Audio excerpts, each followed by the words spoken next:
Oh, there we go. Now we've got it. Okay. All right. This is the Here we go. The Practical Politician Show. We've started a little bit late, but that's okay. Now, this is Rhonda Green of, Indiana Proud and the Practical Politician. I'm here with Max Green to help me along with this second show. Um,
But I think for the benefit of the community, it's best to let uh, the candidates actually get their point of view out and a subject that they feel near and dear to their heart, and rather than a subject that may not been anything that spurred them into running in the first place. Well, I tell you what, you haven't been able to hear us here. I'm still trying to get used to the software, and so now We've come up, there are a lot of bugs, so sorry about that. A lot of bugs with this, we're trying to work that out. Once again, this is the Practical Politician Show. It's supposed to have started at 5. We've gone through a couple of our events that we want to go through, and you saw the photos on there. Let's do that, make sure that we have that. We're going to go through this again real quick. Open Door Law Seminar, August 21st, 6:30 p.m. to 8:30 p.m. The state of Indiana is sending down a representative to go ahead and make a presentation on what the open door laws are and how they affect your community and what you can do.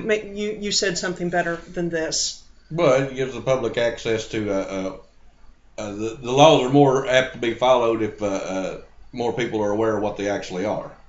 Right.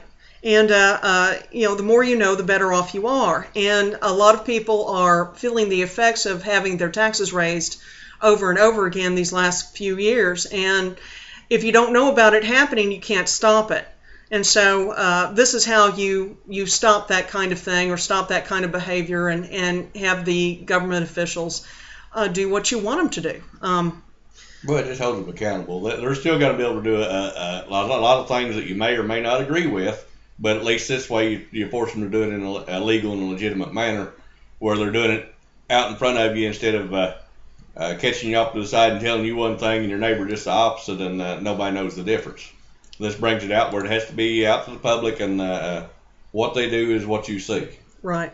Okay, and then the next one is the Candidate Sound-Off in Hog Roast, sponsored by the Libertarian Party. September 28th at 4 p.m. to 6 p.m., tentatively at this point, at the Campbellsburg Community Building in Campbellsburg, Indiana. The public is more than welcome to come and attend. What we would like to set up is that each party that's participating in the election be able to have a booth in the community building, but also have the candidates participate by giving a speech of 5 to 10 minutes. You can, as a candidate, go ahead and ask for money, campaign donations, and pass out signs or whatever you guys need to do. And just try to get it so that we're a little bit more with the community and that kind of thing. It is a fundraiser, but you can go ahead and listen to your favorite candidates and not so favorite candidates and donate or not donate as you see fit. But you're also going to be fed. It's a hog roast, so it's all good. All right, now that we've got the sound working, oh, this is great. Okay, and so it's a hot, sweaty day. This is the second time that we've done this live, and once again, we're sorry about any glitches or anything similar to that nature.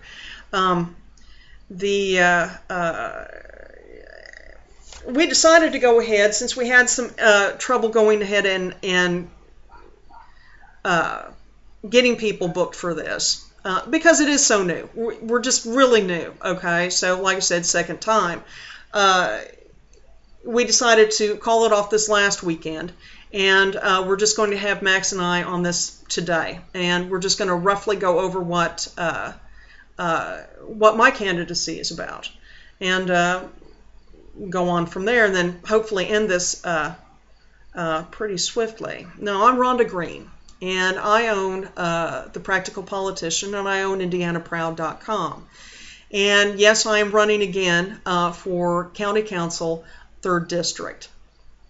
And what I've been doing over the last few years, actually, has been recording and, local government meetings. I think the effect that Indiana Proud has had on our local government has been a good one. And if you don't watch them, they go ahead and do things that are not maybe so good for the community. What do you think? Well, that's the idea that at least they know they're being watched, and what access the community is supposed to have to them, that's what they're going to get. Right. And that's part of why you've been pushing like the open door laws and such, and they've been the county's been in violation a few times, and hopefully it's going to get better. But when they do this stuff, it has to be turned in, and you have to go through certain channels, and the newspaper had held the banner of doing that in the years past, but they've kind of dropped the ball here lately, and they've not enforced the open door laws. They might write about it in the paper, but they not actually go through the following steps to go to the state and have to do the redos and whatever's appropriate under the law.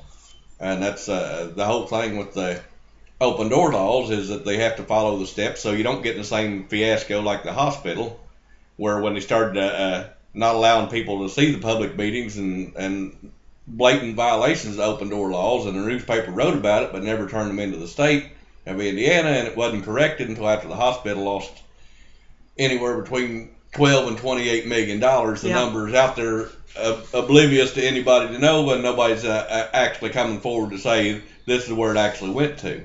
And that's kind of a bad deal when the white collar type crimes are going on, that somebody walked away with a pile of money, or they need the explanation why somebody was hired to oversee the money that was so incompetent that they lost $28 million.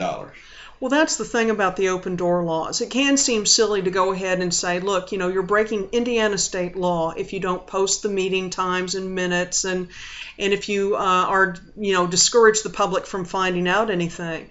It seems silly, but this is the only way to curtail or keep white collar crime from happening. And just like with the hospital, I don't think that there was any there was no investigation or no public investigation or accounting for what actually happened with the hospital. It just, that's bad, and sorry to hear about that, and we realized our people wasn't getting to go to the meetings, and we realized this and that after the fact, but nobody was held accountable for it. Nobody had to actually answer up to the taxpayers and say, it was under our watch and we lost $28 million. Yeah. And on top of that, we're handing these people the key to the hospital, the real estate for free, which is worth some kind of magical number, and actually paying them $250,000 a year to take the property from us. I mean, who wouldn't go on a deal like that? But that's pretty bad when it got to that extreme that the only way we could even have a hospital was to extort ourselves into paying that much more money on top of that insult to injury that we'd already lost it, and the property value was considered to be zero according to the county. Right. Our hospital was given away to St. Vincent's, and we no longer really have a community hospital per se that the government runs or that kind of thing. And someone got away with a lot of money, or a lot of money was lost. Well, either way, there needs to be some accounting for it. And, all the other stuff, you can say, this is on such a smaller scale, but just like with the county workers' insurance, I mean, they end up losing their insurance because it got too astronomically high. But, I mean, you had been asking for the last 8 years that they get a second bid. That was their council's major complaint, that over $1 million is going to this one thing, a fifth of their budget, or a good portion of their budget going just for insurance, and they wouldn't get no bids on it. And then here after they had to lose it for a year and come back, Lord and behold, they had 5 bidders come across, and the bids come in half what the price would have been had there been no bids. Even a third. So these no bid contracts, I mean, it was killing the county. Got to $1.5 million, and still they had cost overruns because of it. And now the insurance companies, when you get 5 of them bidding, then all of them come back in and say it's less than $1 million, even the one that had the contract before. Yeah. So it's kind of funny that you think this is silly that the public access and the public watching and saying, maybe you ought to be taking bids and doing stuff a little bit more out in the open where the public can see. And when they finally do it, it saves the county just a wad of money.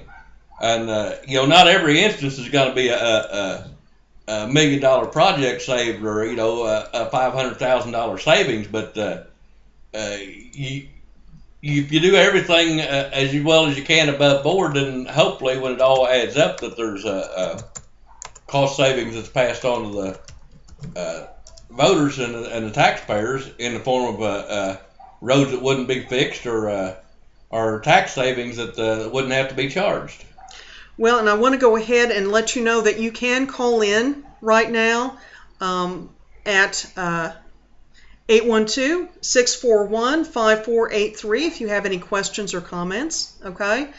And we are right on top of that. I wanted to go ahead and give you the definition of white-collar crime. We're going to throw some really heavy words around here just for a second. White-collar crime refers to financially motivated, nonviolent crime committed by businesses and government professionals. Okay, so it's hard to go ahead and pull a government official in if they're doing it off to the side and quietly. And they may not, I don't know if they wouldn't know that they were doing this. I don't know. I mean, I think some people really do go after this with real intent. It's the thing, though, with the white-collar stuff is you need to avoid the appearance of impropriety as much as possible, especially when you're dealing with tax dollars and, when you have the no big contract or the contracts where you give it to a higher bidder, higher than what the law allows, and you almost get sued, and then the answer for it is, well, we'll hire this other contractor who didn't get the bid. We'll give them like $20,000 as a consultant to get them to walk away from filing suit against the county. And the bottom line is the voters are the ones who lose in this situation. Yeah. It's the taxpayers who actually end up footing the bill, regardless of how much the cost is, rather than going for the more cost-effective, or you need to be able to verify why you didn't give the contract to this person. And you know what? If they do only a halfway job, then they don't get the money until the job's completed. Right. To the standards that's required. So you never have to pay, basically. Right. Well, see, that's like with the jail. Okay, the jail, they used to come in like every other month or every month to go ahead and report on what was being spent and how it was being spent. And then they just started not showing up. So I don't know if there are cost overrun or if there, or problems or anything similar of that nature, but they have not been going through the regular meetings. And so I guess they just didn't want the public to see. Okay? I mean, and it could be evil intent, or it could be just, I just don't want you to know kind of thing. I mean, I understand that. I started videotaping the PETA BOA boards. Now, the PETA BOA board in Washington County, and everywhere, I guess, is the Property Tax Assessment Board. And they're the ones that hear the appeals on... Board of Appeals. Yeah, the Board of Appeals. They get the appeals on land assessment. So if your taxes went up because your land was assessed, another $100,000 or some unholy amount, you're supposed to be able to file within 30 days and get a hearing before the PETA BOA board.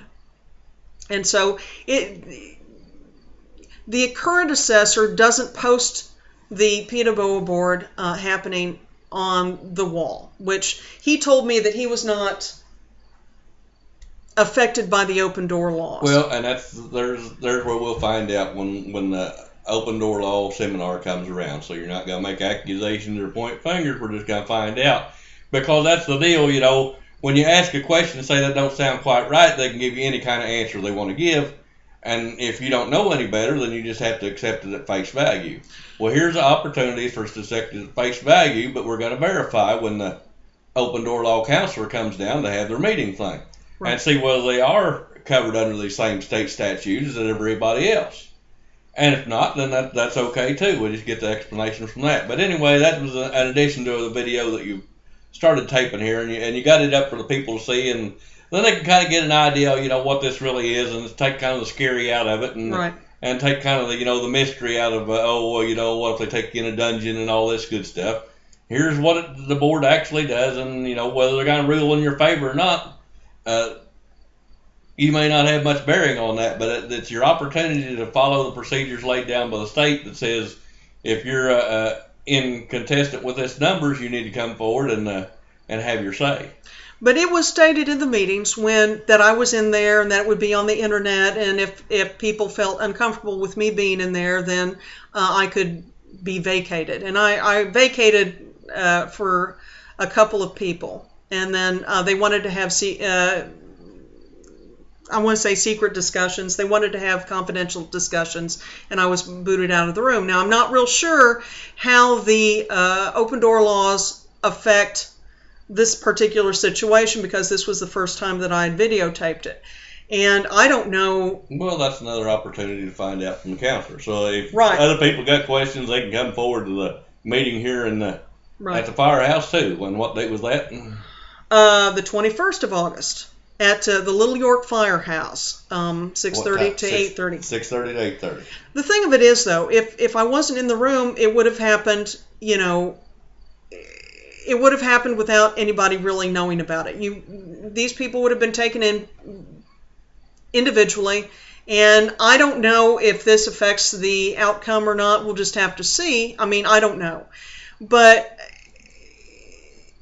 it's very interesting video to watch. If you do have a chance, go ahead and watch it. These are people that have had, a lot of them had their taxes tripled, at least doubled and tripled.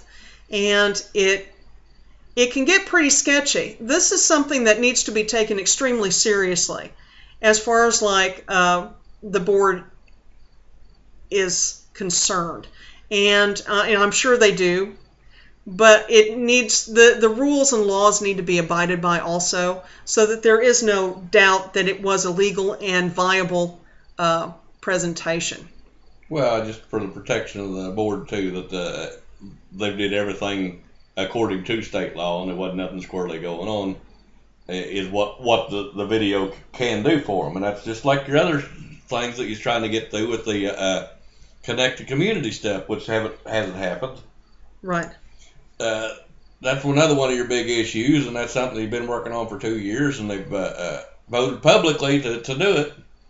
The commissioners have, and then when you tried talking to the guy, what was that deal? He said privately they've told you that they've had a meeting and decided not to? Right. Well, I mean, that's the thing. Yeah. I spoke with it was voted on in the commissioner meeting several times, well, at least once, and then it was brought up in the meetings that I was trying to work with the new IT guy to do this. And the IT guy, I guess he just got tired of me calling up and saying, let's get together. And he just said, look, they may have voted on it in public, but they told me in private that they aren't going to do it and they don't want this to happen.